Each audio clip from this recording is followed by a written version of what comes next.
2025 was supposed to be Meghan Markle's comeback year.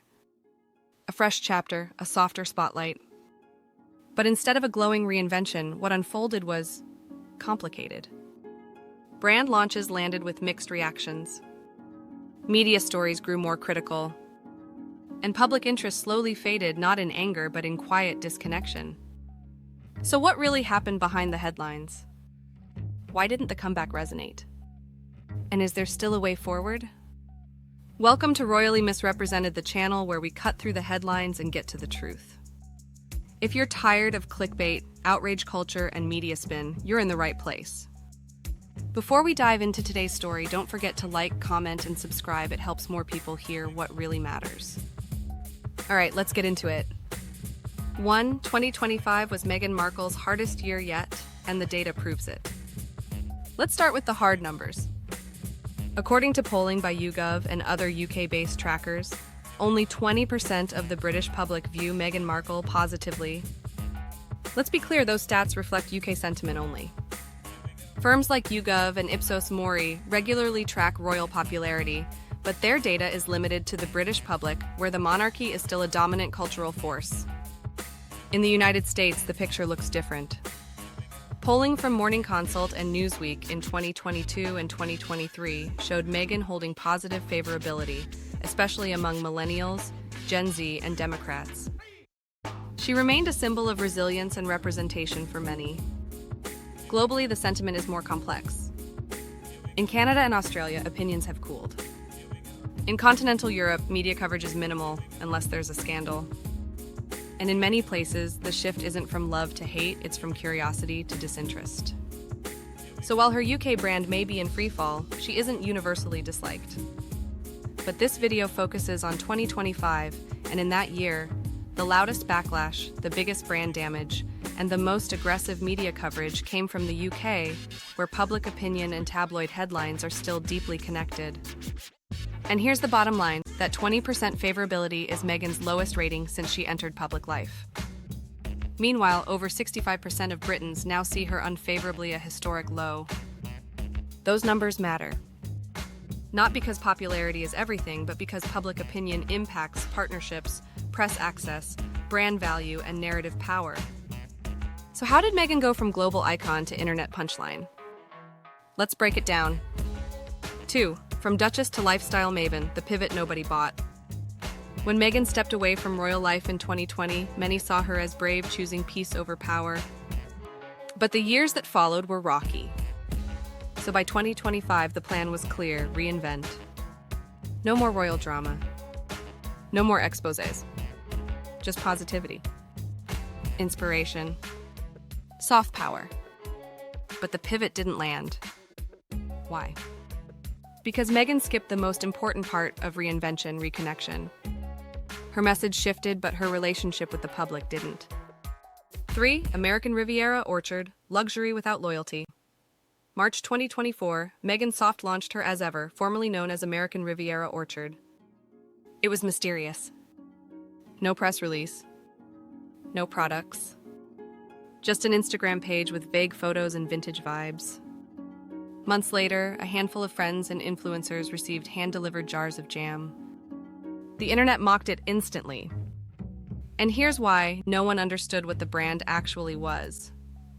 It felt elitist and out of touch. It gave critics exactly what they needed: another excuse to say, she's not relatable. The brand was supposed to evoke nostalgia and calm. Instead, it sparked memes, jokes, and even mock jam reviews on YouTube. My point of view, I honestly wanted to love this launch. But it felt like a Pinterest board with no pulse. No story. Just packaging. Netflix, the lost megaphone.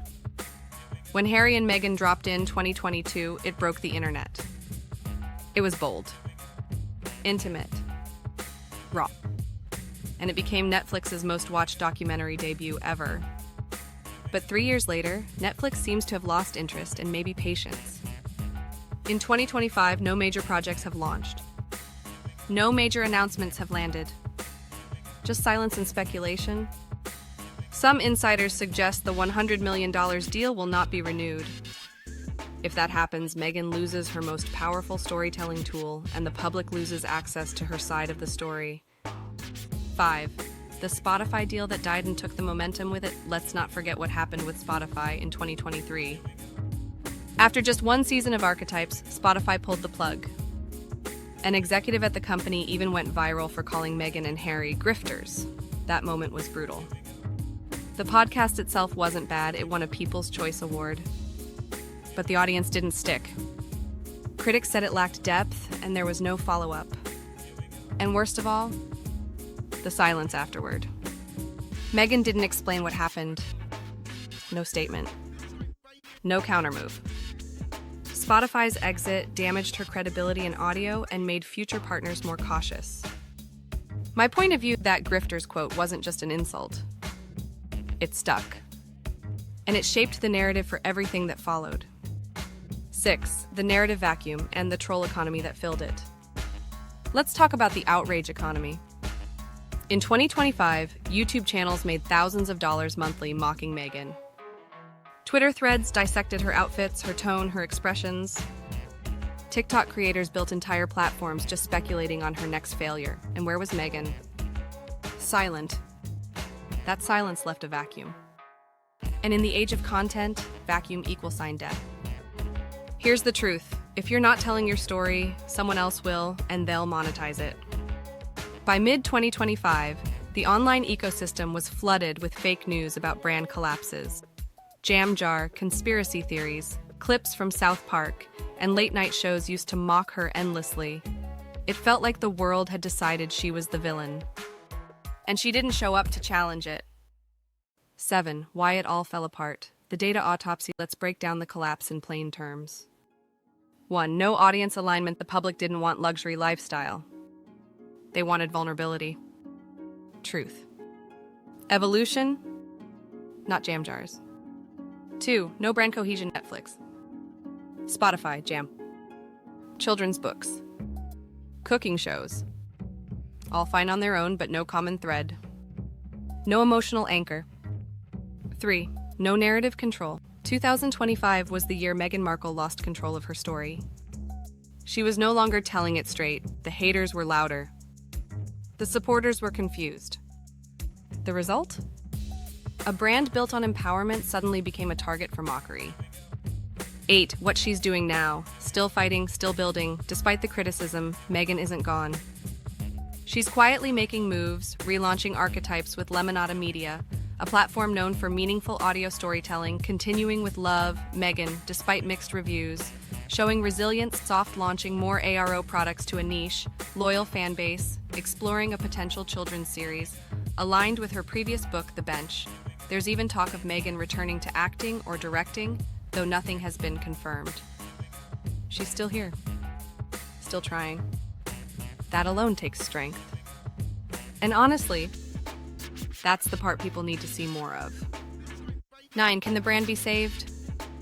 The million-dollar question. Can Meghan Markle recover from this? Here's the honest answer. Yes, but only with radical truth.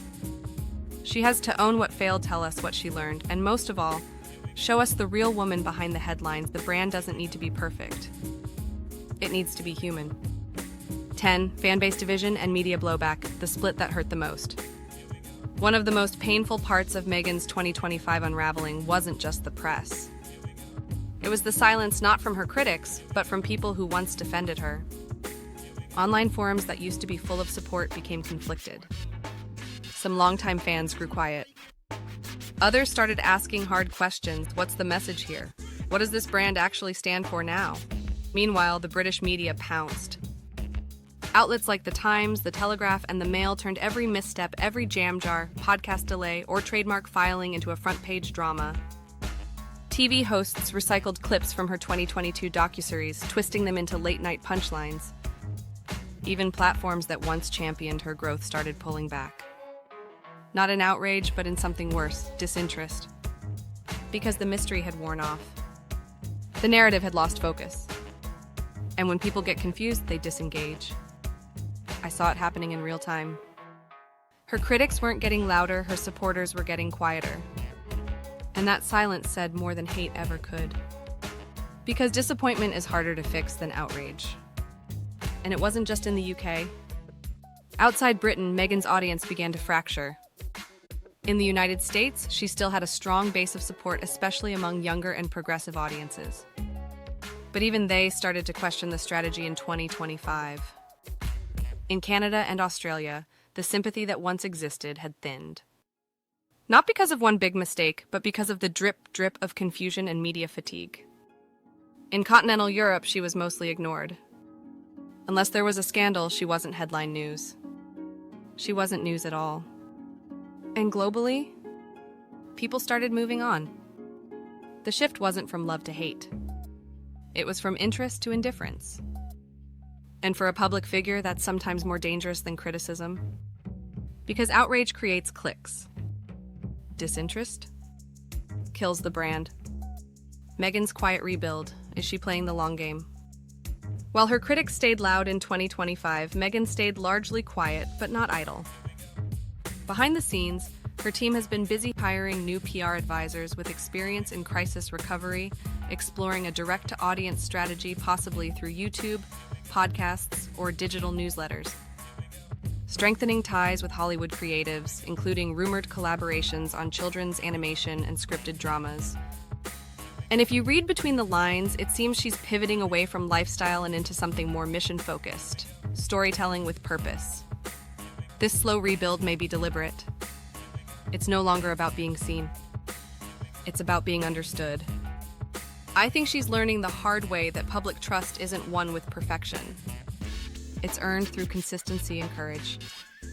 12 final thoughts. This was never just about jam. 2025 was brutal. No doubt. But this was never just about jam. Or Spotify. Or Netflix. This was about identity, expectation, and the cost of reinvention. Meghan tried to rewrite the narrative. But the world wasn't ready, or maybe she wasn't either. But here's what's true. She's still standing. She's still building. And she's still trying to own her voice in a world that profits from distorting it. That's something worth watching. Your turn. What do you think? Is this really about Meghan, or something much deeper? Drop your thoughts in the comments. Keep it honest. Keep it respectful. If you find this video useful, give it a like, share it with someone who needs to hear it, and subscribe for more unfiltered insight, no noise, no nonsense. This is Royally Misrepresented. Thanks for watching.